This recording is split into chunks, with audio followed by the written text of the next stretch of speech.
अच्छा जी।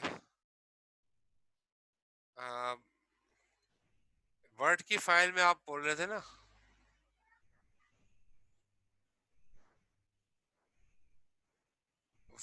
वर्ड की फाइल में नहीं भेजिएगा असाइनमेंट्स, क्योंकि वर्ड की फाइल में नुकसान ही होता है। वो फिर इसकी अंदर एक भी कोई चीज लग जाए ना वर्ड से, एरर एरर आ जाता है, फिर वो चलता नहीं है हमारे पास प्रोग्राम।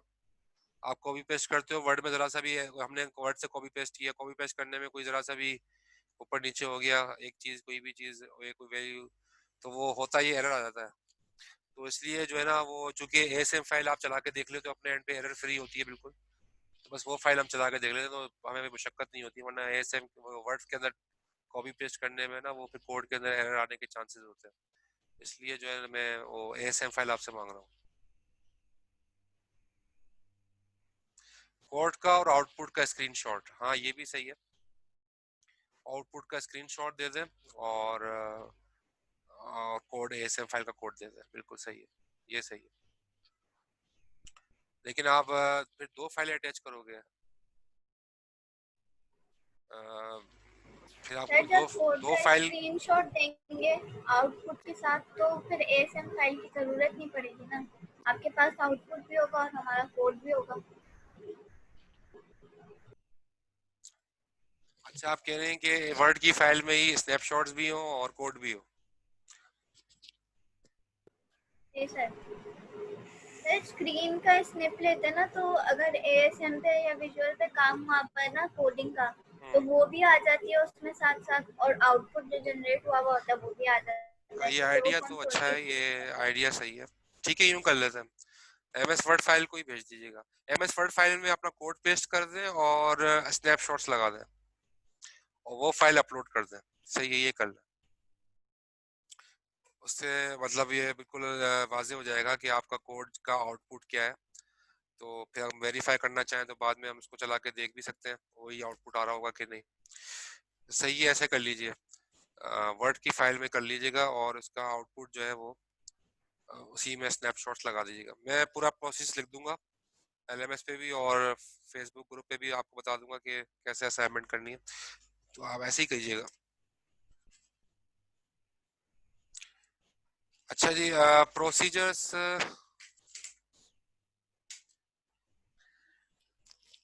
क्रिएटिंग प्रोसीजर्स, यानी कि फंक्शंस के हवाले से यहाँ पर देख लें। अपने आप फंक्शन बना सकते हो आप, और फंक्शंस आपने सी शार्प वगैरह में तो बनाए होंगे अपने। ठीक है। उसका फायदा होता है कि ज़ाहिर है एक कोड आप बना के रख लेते हो, और जब भी आपको ज़रूरत पड़ती है आप वो कोड कॉल कर लेते हो फंक्शंस के ज़रिए। फंक्शंस बने हुए होते हैं उसके, और आप वैल्यू पास करते हो, फंक्शंस को वैल्यू पास की जाती है, फंक्शन से वैल्यूज ली जाती हैं। तो इससे काफ़ी हद तक जो आसानी हो जाती है प्रोग्रामिंग के पॉइंट ऑफ व्यू से। तो आ, वो चीज़ जो है ना, वो आप असेंबली में भी कर सकते हो। वैसे तो आप करते हो रेडीमेड फंक्शन कॉल कर रहे हो, जैसे कॉल डंप रजिस्टर आप करते हो, कॉल राइट स्ट्रिंग आप करते हो। ये क्या है, सारे ये सारे इरवाइन के रेडीमेड फंक्शंस हैं। ठीक है। तो वो सारे के सारे आप यूज़ करते हो, और लेकिन वो फंक्शन आपने खुद नहीं बनाए होते, वो आपने ज़ाहिर है इरवाइन ने बना के रखे हैं आपके लिए, तो आप उसको सिर्फ कॉल करते हो। लेकिन यहाँ पर आपको ये सिखाया जाएगा कि अपना फंक्शन आप कैसे बनाओ। ठीक है। तो यहाँ पर एक तरीकेकार दिखाया गया है फंक्शन बनाने के लिए। आप उन्हें फंक्शन को असेंबली में प्रोसीजर्स का नाम दे रहे हैं। प्रोसीजर्स कहीं किसी लैंग्वेज में फंक्शन कहा जाता है, किसी लैंग्वेज में प्रोसीजर्स कहा जाता है, सेम थिंग होती है। तो आपने लिखा सैंपल प्रोसीजर, ठीक है, सैंपल प्रोक लिखा। ये आपका एक समझे एक सैंपल नाम का फंक्शन बन रहा है, सैंपल नाम का प्रोसीजर बन रहा है।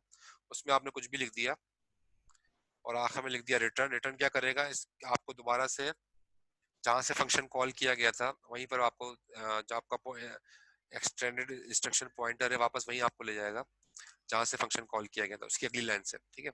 जाहिर है आपको फंक्शन खत्म होने के बाद वहीं जाना होता है जहाँ से फंक्शन कॉल किया गया था, उसकी अगली लाइन पे जाना होता है।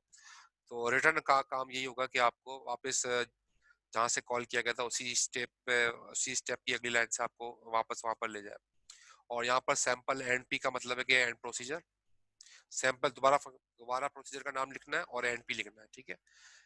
इससे आप सैंपल लिख के प्रोस लिखना है, प्रॉक। ये प्रोसीजर हो गया ये। और आखिर में सैंपल लिख के एंड पे लिखना है। सैंपल आपके फंक्शन का प्रोसीजर का नाम है, कुछ भी हो सकता है ये। ठीक है, तो ये एक तरह से इसका एक सैंपल तरीका है कि भाई फंक्शन जो प्रोसीजर इस तरीके से आप डिक्लेयर कर सकते हो।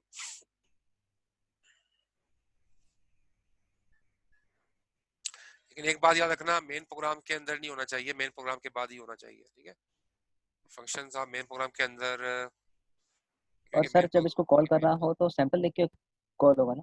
आप लिखेंगे कॉल सैंपल, सिर्फ सही सही कॉल सैंपल करोगे ये कॉल हो जाएगा।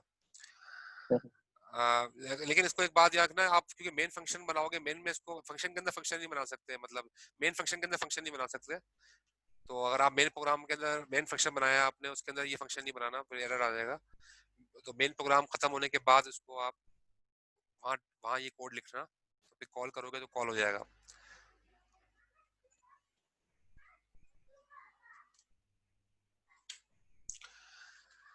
अच्छा, यहाँ पर ये दिखाया गया है किस तरीके से आप वैल्यूज को रिसीव कर सकते हो, यानी कि फंक्शन में ज़ाहिर है वैल्यूज को आप पैरामीटर्स के जरिए सेट करके फंक्शन में वैल्यू पास भी कर सकते हो, फंक्शन से वैल्यूज को रिसीव भी कर सकते हो, रिटर्न भी करवा सकते हो। ठीक है, तो ये आपको बता रहा है कि रिसीव्स क्या कर सकते हो, list of input parameter, state their user requirement, returns. यानी ये बता रहे हैं फंक्शन के शुरू के अंदर आप बता सकते हो कि ये रिसीव क्या करेगा, रिटर्न क्या करेगा, और इसको क्या कोई अगर कोई ऑप्शनल लिस्ट है इसके रिक्वायरमेंट में, प्री कंडीशंस है फंक्शन के लिए, अच्छा फंक्शन को चलने से पहले क्या क्या काम होने चाहिए, या आप कमेंट्स के अंदर फंक्शन के शुरू में लिखना चाहो तो लिख सकते हो। अभी आपको दिखाया जाएगा कैसे पैरामीटर्स पास होते हैं फंक्शन के लिए। जैसे यहाँ पर आप देखो, ये एक सम ऑफ का नाम से फंक्शन बनाया, सम ऑफ के नाम से फंक्शन बनाया, और ये देखिए ये किस तरीके से काम करता है।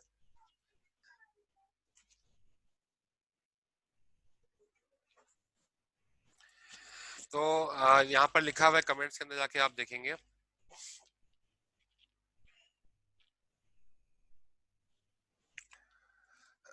तो कमेंट्स में आप जाके देखेंगे ये जो लिखा हुआ है ना, सम ऑफ प्रोसीजर का नाम है, सम कर रहा है ये।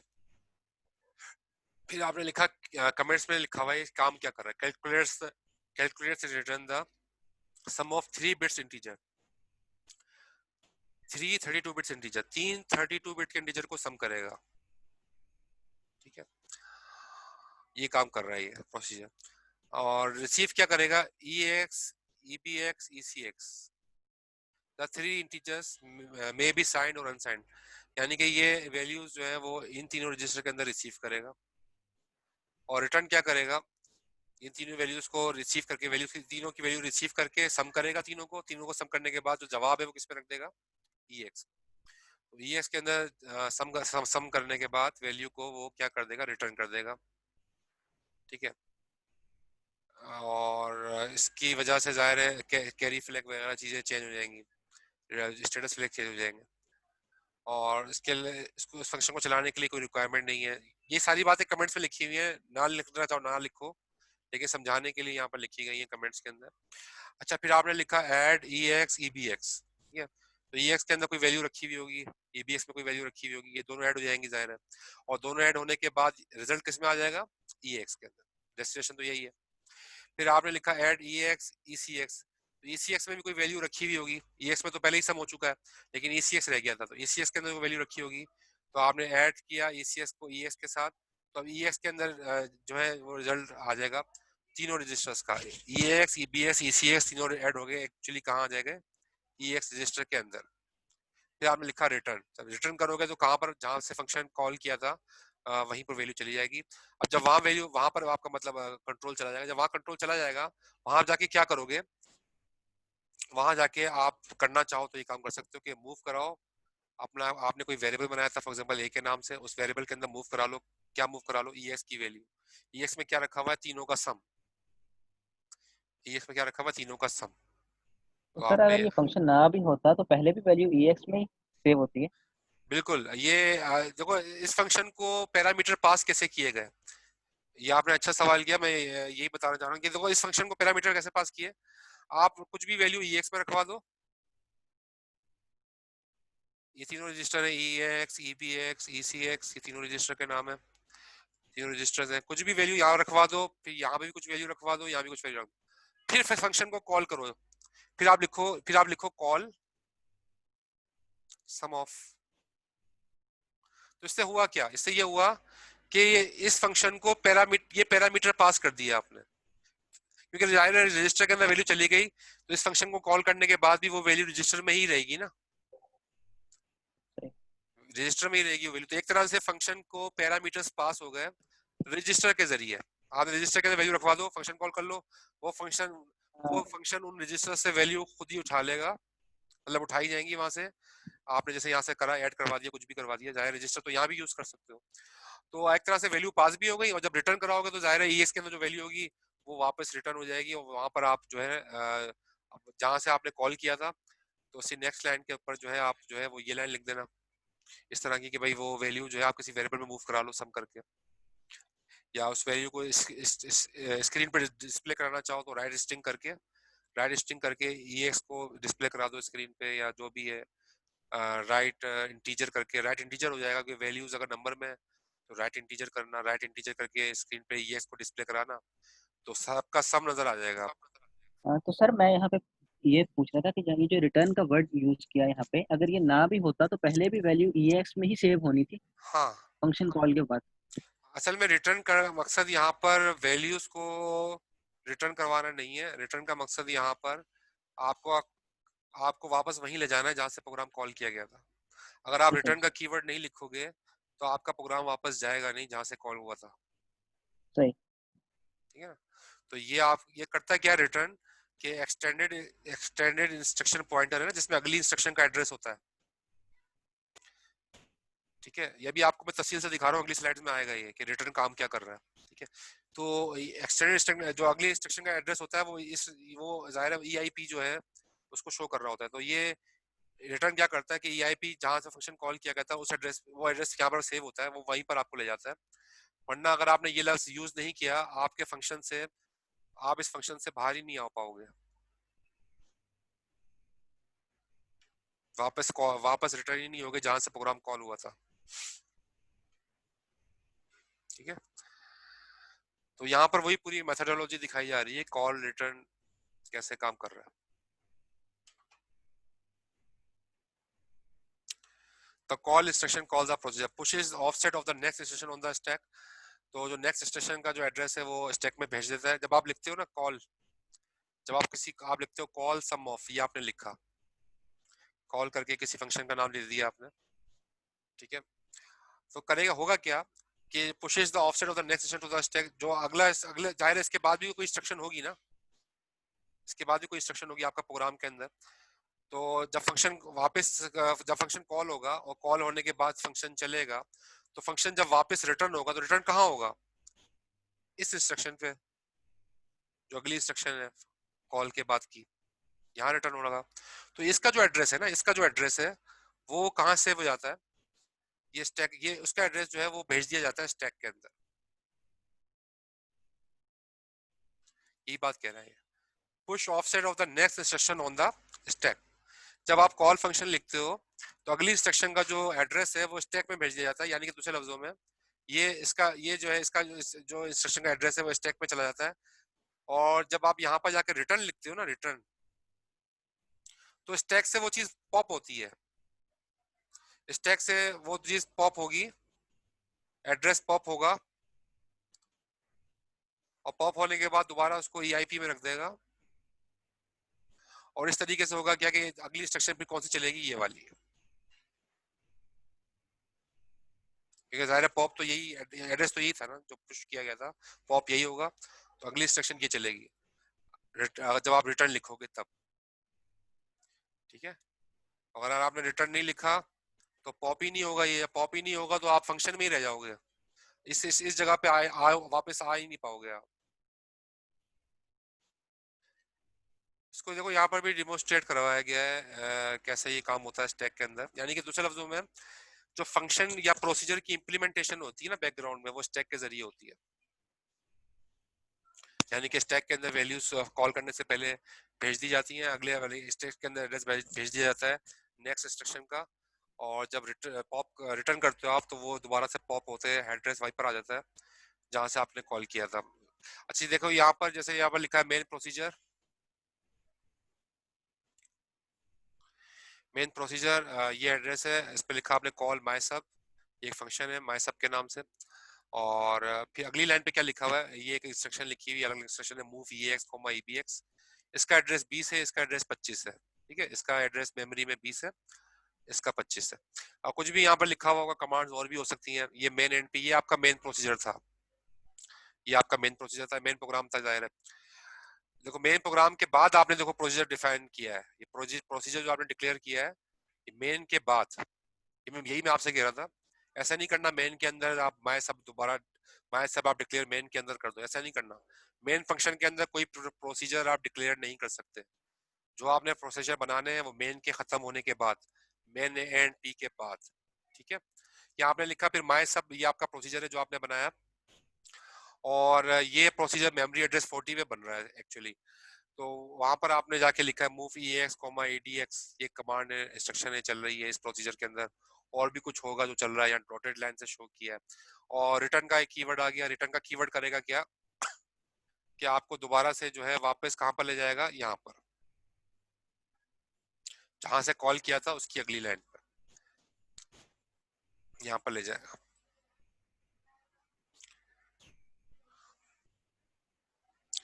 तो किया क्या इसने, देखो जो जाहिर है जो 25 था, जब आपने को लिखा ना कॉल माय सब, जैसे ही आपने लिखा, यहाँ मैं ये पॉइंटर ले लूँ सही रहेगा। देखो जैसे ही आपने लिखा कॉल माय सब, जैसे ही आपने कॉल माय सब किया, तो ये जो था ना एड्रेस, ये उठ के कहाँ चला जाएगा, स्टैक में। जो अगली लाइन का कॉल तो हो जाएगा फंक्शन, कॉल तो फंक्शन हो जाएगा, आपको यहाँ ले जाएगा 40 पे, ठीक है, माय सब का प्रोसीजर आ जाएगा यहाँ 40 पे, आपको आ जाओगे कॉल जैसे ही करोगे। लेकिन कॉल करने से पहले वो करेगा ये जो 25 वाला एड्रेस है जिसमें अगली लाइन का इंस्ट्रक्शन, जो अगली इंस्ट्रक्शन लिखी हुई है, इस एड्रेस को कहाँ पुश कर देगा, स्टैक में। जैसे यहाँ पर देखो ये चला गया स्टैक में, चला गया 25 कहाँ चला गया, स्टैक में, ठीक है। और ये जो EIP क्या कर रहा होता है, EIP कर रहा होता है कि अब अगली इंस्ट्रक्शन कौन सी चलेगी, ये अगली इंस्ट्रक्शन कौन सी चलेगी, 40 एड्रेस वाली, क्योंकि आपने जब लिखा कॉल माय सब जो है वो एक्चुअली कौन से एड्रेस के ऊपर ले जाएगा आपको, 40 पे, जिस पे ये इंस्ट्रक्शन लिखी है। तो जाहिर है EIP जो है एक्सटेंडेड इंस्ट्रक्शन पॉइंटर, उसका काम यही होता है कि अगली इंस्ट्रक्शन कौन सी चलनी है उसका एड्रेस ये सेव करता है। तो जब आपने माय सब लिखा कॉल माय सब, तो अगली इंस्ट्रक्शन जाहिर है 25 वाली नहीं चलेगी, अगली इंस्ट्रक्शन कौन सी चलेगी, जो कि फंक्शन वाली है, माय सब के फंक्शन वाली है, जो कि एड्रेस नंबर 40 पर है। तो EIP में क्या सेट हो जाएगा, 40, EIP में सेट हो गया 40, ठीक है। और ये कहा, ये 25 वैल्यू कहाँ चली गई, स्टैक में। जब आपने कॉल किया, इस 25 वैल्यू कहाँ चली गई, स्टैक पे। ये एड्रेस था, ये एड्रेस था 25 एड्रेस जिस पे ये इंस्ट्रक्शन रखी है। तो 25 इंस्ट्रक्शन जो वो एड्रेस, एड्रेस नंबर 25 जो है ये कहाँ चला जाएगा, स्टैक में चला जाएगा, स्टैक के टॉप पे चला गया। ESP स्टैक का टॉप इंडिकेट कर रहा है, ये वहां चला गया। फिर जब आपका फंक्शन आपने चलाया, फंक्शन में आपने लिखा रिटर्न, जब आपने रिटर्न लिखा, रिटर्न का लफ्ज आया, जैसे रिटर्न का लफ्ज आया तो उसने काम क्या किया कि 25 को जो कि स्टैक में रखा था उसको पॉप किया, और पॉप उठा के पॉप करके कहाँ रख दिया, EIP में। क्या अगली इंस्ट्रक्शन जो चलेगी वो चलेगी ये वाली जो 25 एड्रेस पर है, ठीक है। तो 25 एड्रेस पे क्या है, 25 एड्रेस पे जाहिर है रिटर्न का कीवर्ड आया, तो ये वैल्यू EI स्टैक से उठ के आएगी 25, और वो इस 25 एड्रेस पे आपको ले जाएगा, यानी कि यहाँ पर जो कि अगली लाइन चलनी होगी कॉल करने के बाद, ठीक है। यहाँ पर ये दिखा है कि वो जो पॉप करके वैल्यू को एक्सटेंडेड इंस्ट्रक्शन पॉइंटर में ला देगा। अब अगली इंस्ट्रक्शन जो चलेगी वो 25 एड्रेस वाली चलेगी। तो रिटर्न का ये काम है, ठीक है। रिटर्न करने से फौरन पॉप ऑपरेशन अप्लाई होता है, और पॉप ऑपरेशन अप्लाई होने के फौरन बाद आपकी वैल्यू वहीं चली, आपका जो पॉइंट कंट्रोल है इस प्रोग्राम का वहीं चला जाता है जहां से कॉल किया गया था, उससे अगली लाइन पे चला जाता है। तो जाहिर है क्योंकि वो वैल्यू पुश कराई हुई होती है, तो वही वैल्यू इंस्ट्रक्शन पॉइंटर में आ जाती है पॉप होने के बाद, ठीक है। तो इस सीक्वेंस यही होता है कि जब आप फॉर एग्जांपल मेन प्रोग्राम में, आपका मेन प्रोग्राम में आपने लिखा कॉल सब1, कॉल सब1 एक फॉर एग्जांपल फंक्शन है। जब आपने कॉल सब1 किया तो सब1 आपको, आप सब1 फंक्शन पे आप स्विच कर जाओगे और ये फंक्शन चलेगा। लेकिन फिर इसमें इस फंक्शन के अंदर एक और फंक्शन आपने बना दिया कॉल सब2 के नाम से, तो इस फंक्शन से एक और फंक्शन कॉल होगा, और वो यहाँ पर आ जाएगा, कंट्रोल आपको उस फंक्शन में चला जाएगा। फिर इस फंक्शन के अंदर आपने तीसरा फंक्शन बनाया कॉल सब थ्री के नाम, मतलब कॉल सब थ्री को आपने कॉल किया, बना हुआ नहीं है, कॉल कर रहे हो आप, ठीक है। कॉल सब थ्री को कॉल किया, जब आपने कॉल सब थ्री को कॉल किया तो फिर ये फंक्शन कॉल हो जाएगा। और यहाँ के आपने तो इस सीक्वेंस में आप बताएं सबसे पहले कौन सा फंक्शन जो है वो कंप्लीट होगा, सबसे पहले कौन सा फंक्शन कंप्लीट होगा।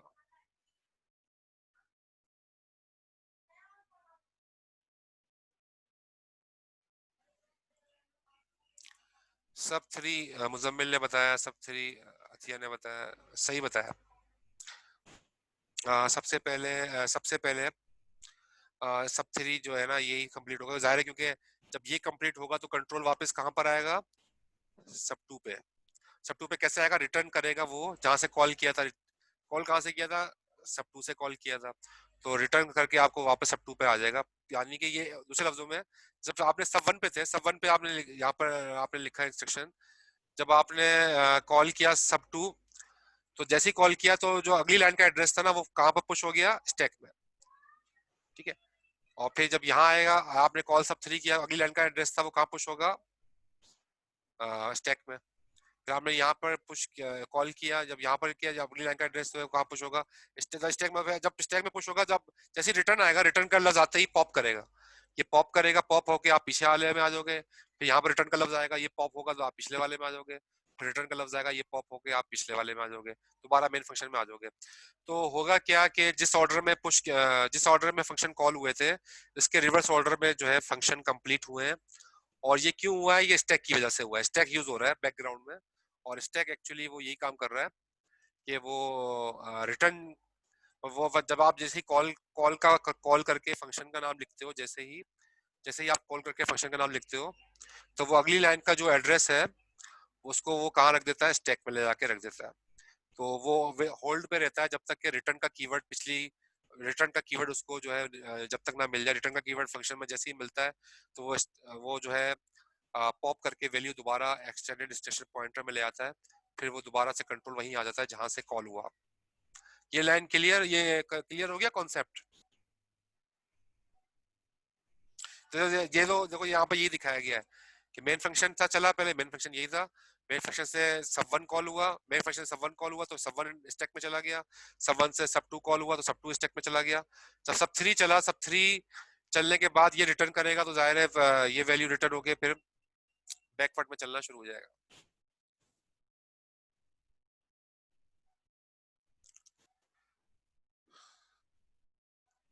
ठीक है, तो ये बड़ा इंपॉर्टेंट चीज है, हम क्वेश्चन बनाते हैं स्टैक से, पेपर में बनता है। और इसके कॉन्सेप्ट सारे आपको बिल्कुल क्लियर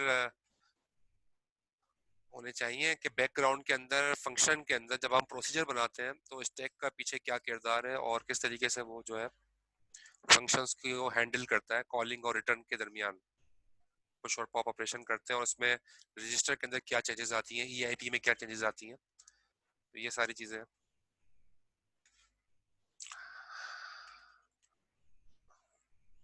अच्छा, ये लोकल एंड ग्लोबल वेरिएबल्स, जैसे आपने सी शार्प में भी ये कॉन्सेप्ट है, हर लैंग्वेज में ही है, लोकल वेरिएबल्स कौन से होते हैं, ग्लोबल वेरिएबल्स कौन से होते हैं। जो फंक्शन के अंदर बनाओगे ना वो लोकल वेरिएबल है, जाहिर है जो वेरिएबल आपने फंक्शन के अंदर डिक्लेयर किया है, फंक्शन के अंदर जो है जो वेरिएबल आपने यूज किया है उसको आप फंक्शन के बाहर यूज नहीं कर सकते। देखो जैसे यहाँ पर दिखाया गया है, ये मेन प्रोग्राम है, मेन प्रोसीजर है, आपने लिखा जंप L2, जैसे ही आपने लिखा जंप L2 तो करेगा क्या, मैं इसको यहाँ पर क्लोज करता हूँ।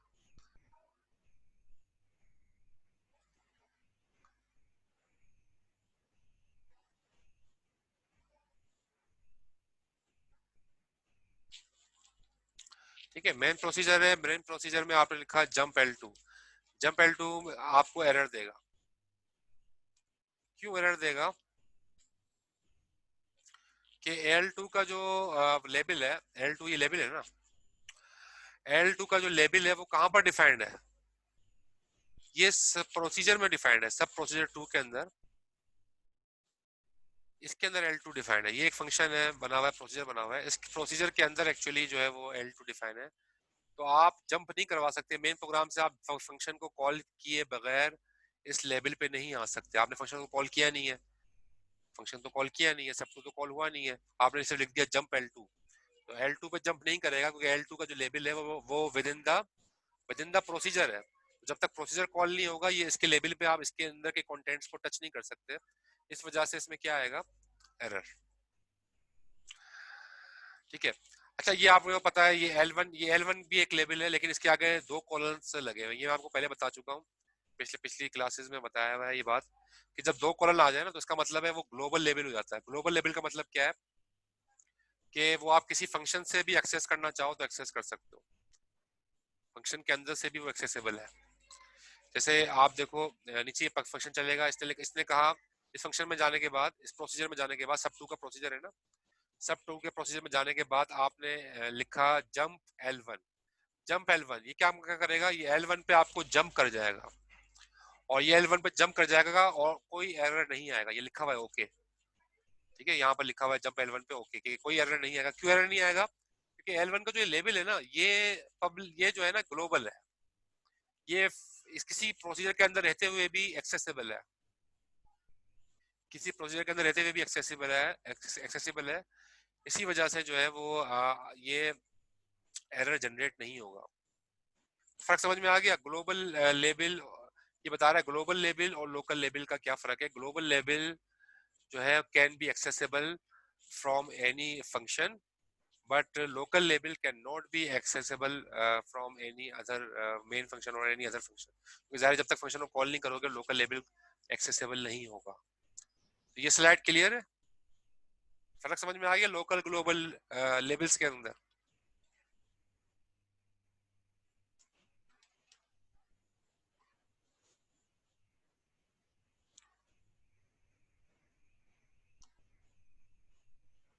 रिपीट कर दूं,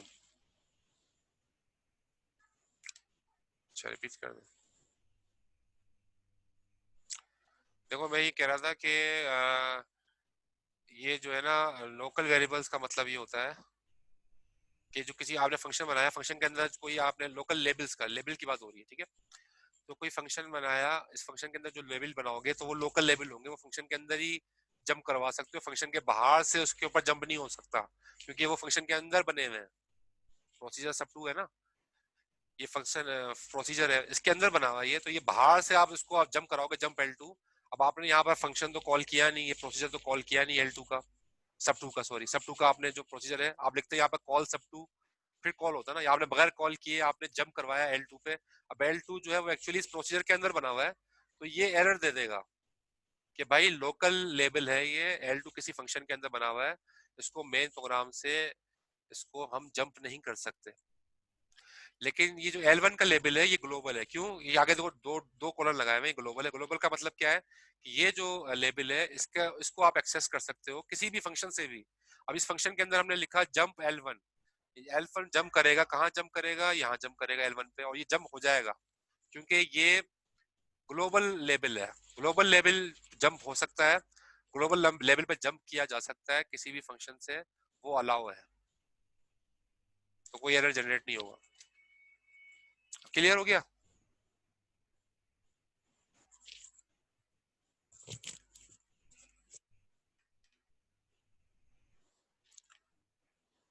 ठीक है ना, तो ये इसकी स्ट्रेटेजी है। अगर आप लोकल और ग्लोबल लेवल्स, ये सिक्योरिटी के पॉइंट ऑफ व्यू से भी इम्पोर्टेंट होता है। तो ज़ाहिर है वगैरह फंक्शन को ये बात तो आपको पता होनी चाहिए, और ये मतलब स्टैंडर्ड है कि फंक्शन के अंदर से कोई वैल्यू को आप एक्सेस नहीं कर सकते जब तक कि आप उस फंक्शन को कॉल नहीं कर लेते। हाँ अगर आपने कोई लेबल ग्लोबल बना दिया, अगर इसके अंदर भी मैं ना सब टू के अंदर भी अगर मैं कोई ग्लोबल लेबल बना दूं तो फिर मेन प्रोग्राम उसको एक्सेस कर सकता है। मुझे करना क्या होगा, L2 के आगे मुझे 2 डॉट और लगाने पड़ेंगे, तो फिर L2 का लेबल भी ग्लोबल बन जाएगा। जब L2 का लेबल ग्लोबल बन जाएगा फिर मैं इसको भी एक्सेस कर सकता हूँ मेन प्रोग्राम। फिर यहाँ मतलब फिर मैं जंप L2 करूंगा, फिर एरर नहीं आएगा क्योंकि मैंने इसको ग्लोबल बना दिया है। ठीक है।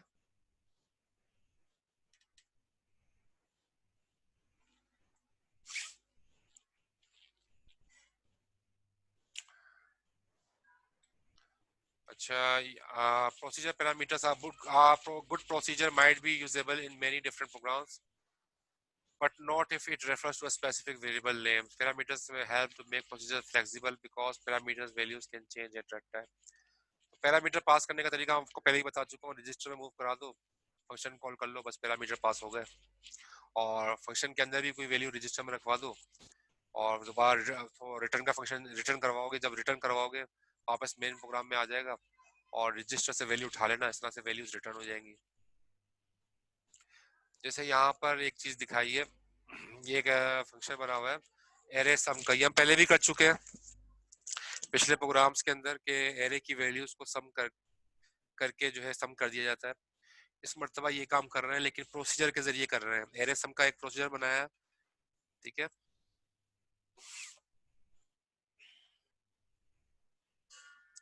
ये क्या कर रहा है, array sum procedure calculates the sum of an array, array की वैल्यूज को सम करेगा। it makes two different references to specific variable names। तो जैसे दो रेफरेंसेस यूज करें, यहाँ पर लिखा हुआ है एरे प्रोसीजर है, आपने लिखा मूव ESI 0, ESI में इस मर्तबा वैल्यू गई है, एड्रेस नहीं गया है, ठीक है, 0 गया। ESI में 0 मूव करा दिया, EX में 0 मूव करा दिया, EX में भी 0 चला गया। और ECX में आपने क्या किया, लेंथ ऑफ माई एरे कोई एरे बना हुआ होगा ऊपर, ठीक है, यानी कि कोई आपने डॉट डेटा के अंदर एक एरे बनाया हुआ होगा, उस एरे का नाम रखा हुआ होगा माई एरे, माई एरे होगा, ठीक है। और वो माई एरे जो है, माई एरे का नाम से वेरिएबल बना हुआ है और ये डीवर्ड टाइप का वेरिएबल है, डीवर्ड टाइप का एरे वेरिएबल है, पहले से बना हुआ होगा ऊपर। और इसके अंदर कोई वैल्यू रखी होंगी, फॉर एग्जांपल 10, 20, 30, इस एरे के अंदर कुछ वैल्यूज रखी हुई होंगी। अब आपने लिखा हुआ move ECX length of my array, तो लेंथ कितनी है इसकी, 3 है, तो ECX में कितना आ जाएगा, 3 फॉर एग्जांपल। यहाँ पर जनरल लिखा हुआ है, मैंने एग्जांपल्स के तौर पे आपको दिखाया ताकि समझ में आ जाए। तो ECX में कितना आ जाएगा, 3। फिर आपने लिखा L1 add EX my array ESI, ESI की वैल्यू क्या है, इस वक्त 0 है क्योंकि आपने जाहिर है 0 सेट की है यहाँ पे। तो EX के अंदर क्या आ जाएगा, माई एरे का 0 इंडेक्स पे जो वैल्यू होगी, माई एरे के 0 बाइट के ऊपर वैल्यू होगी, माई एरे के 0 बाइट पे क्या रखा हुआ है, 10 रखा हुआ है, तो EX में क्या आ जाएगा, 10 ऐड हो जाएगा, 10 पहले EX में 0 था, 0 में 10 ऐड हो जाएगा, तो जाहिर है 0 + 10 इक्वल्स टू 10, तो EX में दोबारा 10 आ जाएगा। और फिर आपने लिखा ऐड ESI 4, ESI में क्या रखवाया था, ESI में भी आपने 0 रखवाया था और इसके अंदर आपने 4 का इजाफा कर दिया। 4 का इजाफा करने के बाद जाहिर है, क्योंकि 4 का इजाफा क्यों किया कि ये वेरिएबल डीवर्ड टाइप का, तो डीवर्ड टाइप में 4 बाइट्स के बाद ही अगला नंबर आएगा, 4 बाइट्स के बाद ही अगला नंबर आएगा, ठीक है। तो ESI में आपने 4 मूव कराया और लूप L1 कर दिया। जब लूप L1 करोगे तो यहाँ पर लूप आ जाएगा और ECX की वैल्यू 3 से क्या हो जाएगी, 2, क्योंकि ज़ाहिर डिक्रीमेंट हो जाएगा, एक का ऑटो डिक्रीमेंट होगा। जैसे ही लूप का लफ्ज़ टकराता है ऑटो डिक्रीमेंट हो जाता है 1 का ECX में, तो ECX की वैल्यू 2 हो जाएगी। और फिर आपने लिखा ऐड EX माई एरे, अब इस मरतबा 0 नहीं है, इस मरतबा 4 है क्योंकि आपने अपडेट कर दिया था नीचे 4, तो 4 है, तो 4 पे क्या रखा हुआ है, 20, माई एरे 4 बाइट पे, माई एरे की 4 बाइट पे, ये माई एरे की 4 बाइट है, ये माई एरे की 0 बाइट थी, ये माई एरे की 4 बाइट है, तो माई एरे की 4 बाइट पे क्या रखा हुआ है, 20, तो ये 20 वैल्यू जो है वो उठ के आज ऐड होगी EX की वैल्यू के साथ। EX में क्या रखा था, 10, 10 + 20 क्या हो जाएगा, 30, तो EX में 30 आ जाएगा, ठीक है, EX के अंदर 30 हो जाएगा। फिर लूप, फिर आप करोगे ऐड ESI 4 करोगे, फिर जो है वो अगला ESI की वैल्यू में पहले 4 था, अब ESI में क्या हो जाएगा, 8, और 8वीं बाइट पे क्या रखा हुआ है, 30, तो लूप L1 करोगे तो अब एक ऑटो डिक्रीमेंट होगा, अब ये 1 हो जाएगा। और फिर 1 होने के बाद फिर जो है ये इसको भी 30 को भी जो है जाहिर है ये अब यहाँ पर एज की वैल्यू 8 है, 8 लोकेशन में 30 है, 30 को ऐड कर देगा 30 के साथ, तो EX में क्या आ जाएगा, 60, ठीक है, EX में 60 आ जाएगा। फिर ऐड ESI 4 करेगा, 4 करने के बाद जाहिर है ये 12 पे आ जाएगा, लेकिन यहाँ पर तो कुछ है भी नहीं। लूप 11 का लफ्ज टकराएगा, ये टकराएगा लफ्ज, तो ये 0 हो जाएगा, जैसे 0 पे पहुंचेगा लूप से ही बाहर आ जाएगा और जाहिर है ये ऐड नहीं होगा, ऐड यही होंगे बस। तो एक्चुअली करा क्या इसने कि तीनों कंटेंट्स को ऐड कर दिया, और ये ऐड होने के बाद कौन से रजिस्टर में आ चुके हैं, EAX के अंदर। फिर उस EAX से उठा के आपने किसी वेरिएबल में सेव करा दिया, ठीक है, और रिटर्न कर दिया। अब ये वेरिएबल, अगर आपका ये वेरिएबल आपने कहाँ डिक्लेयर किया हुआ है, डॉट डेटा में। ये जो आपने वेरिएबल कौन सा नाम है, डीसम, डीसम के नाम से जो वेरिएबल है, ये आपने कहाँ डिक्लेयर किया हुआ है, डॉट डेटा में। तो इस वेरिएबल को आप यहाँ भी यूज कर सकते हो मेन प्रोग्राम में, ठीक है। मेन प्रोग्राम में आप दोबारा इस वेरिएबल से वैल्यू उठा लो, ये वैल्यू आपने वापस रिटर्न करवा दी, वेरिएबल के जरिए भी रिटर्न हो जाता है, रजिस्टर के जरिए भी रिटर्न। आप चाहे EX से उठा लो मेन प्रोग्राम में, आप चाहे वेरिएबल में ट्रांसफर करके इस वेरिएबल से उठा लो मेन प्रोग्राम में, दोनों तरीके वैलिड है। यानी कि दोनों तरीकों से एक तरह से आपने वैल्यू पास कर दी मेन प्रोग्राम के अंदर। तो इसमें आपको डिमोन्स्ट्रेट कराया गया किस तरीके से एक फंक्शन कॉल हुआ माई एरे का, ये मेन प्रोग्राम से ही कॉल होगा असल में, ये मेन प्रोग्राम से कॉल होगा। और EX कुछ वैल्यू आप यहाँ पर जो है वो यहाँ पर 0 से इनिशियलाइज करवाई, और एरे जो पहले से बना हुआ था ऊपर मेन प्रोग्राम से पहले डॉट डेटा में, उसके अंदर जो कंटेंट्स थे उसको एक एक करके सम करके EX में रखवाया गया, और फिर उस EX को जो है वैल्यूज को कहाँ रखवा दिया आपने, वेरिएबल में, और आपने रिटर्न कर दिया। तो मेन प्रोग्राम में दोबारा इस वेरिएबल से वैल्यू को उठा लो, इस तरह से वैल्यूज रिटर्न हो गई फंक्शन कॉलिंग के बाद। क्लियर हो गया ये प्रोग्राम, किस तरीके से हमने प्रोसीजर को यूज किया नंबर्स के एरे की एडिशन के लिए, और किस तरीके से वैल्यूज रिटर्न करवाई।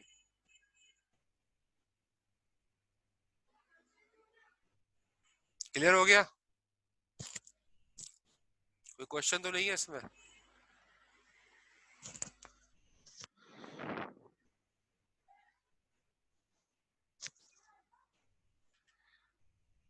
ठीक है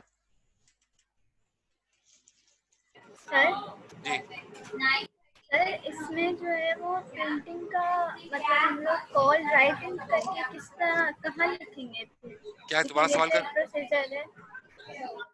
सर मेरा सवाल ये है कि ये तो एक पूरा प्रोग्राम है ना जो कि एरे को स्टोर कर रहा है, उसको सम कर रहा है, जी, लेकिन अगर हमने कंसोल की स्क्रीन पे दिखाना है तो हम इसको कॉल कहाँ पे करेंगे? कॉल आप मेन प्रोग्राम से करेंगे, ये आपका मेन प्रोग्राम होगा, ये लिखा हुआ नहीं है असल में, इसमें पूरा चीज पूरा सिनेरियो नहीं दिया, ये मेन प्रोग्राम है आपका, ठीक है। मेन प्रोक लिखा हुआ है मेन प्रोग्राम में, मेन प्रोग्राम से आपने किया कॉल एरे सम,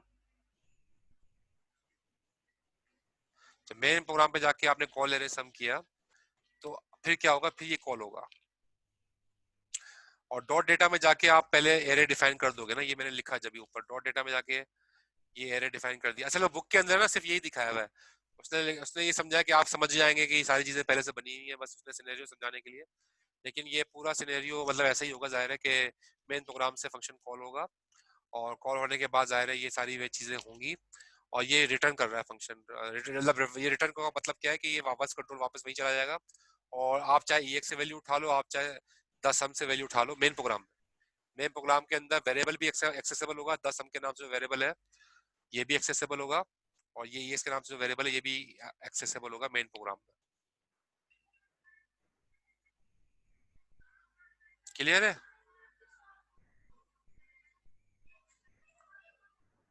ठीक है, मतलब ये बहुत इंपॉर्टेंट स्लाइड है, इस स्लाइड में मतलब थोड़ा सा डिमोन्स्ट्रेशन आपको समझ में आ गया होगा कि फंक्शन से वैल्यू रिटर्न करवाने के लिए कोई खास मेहनत नहीं करनी पड़ती भाई, ये वही जो रजिस्टर में वैल्यू रखी चाहे वो यूज कर लो, चाहे किसी वेरिएबल में मूव करा दो, वो वेरिएबल जो है वो आप मेन प्रोग्राम में भी इस्तेमाल कर सकते हो।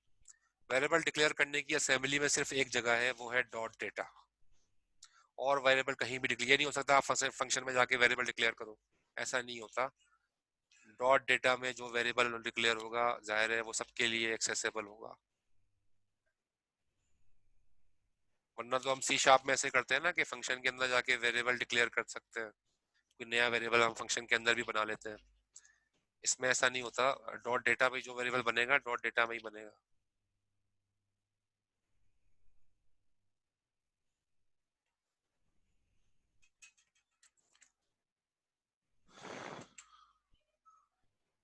अच्छा जी, यहाँ हमारा क्लास खत्म हो गई, मतलब ये जो है लेक्चर कंप्लीट हो चुका है, 5वां